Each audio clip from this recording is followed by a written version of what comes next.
Primetime news this evening. More questions about controversial mega raise given to politicians.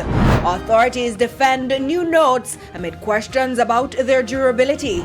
And financial assistance coming in amid race to save 14-year-old fire victim's life.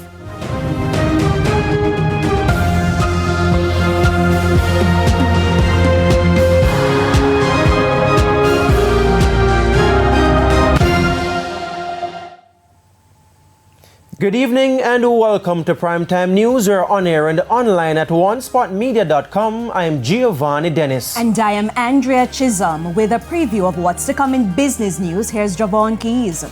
Well, Andrea, National Commercial Bank NCB is floating a bond to raise funds. We'll give the details a little later on.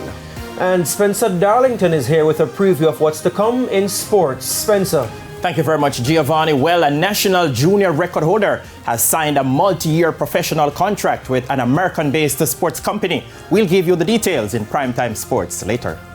With a preview of the weather report and forecast, here's Romaine Robinson.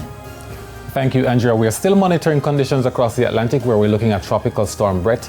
It is expected to be weakening as it enters the Caribbean, however, and on the weekend we're expecting more of those clouds and a few showers across the island, especially in the afternoons.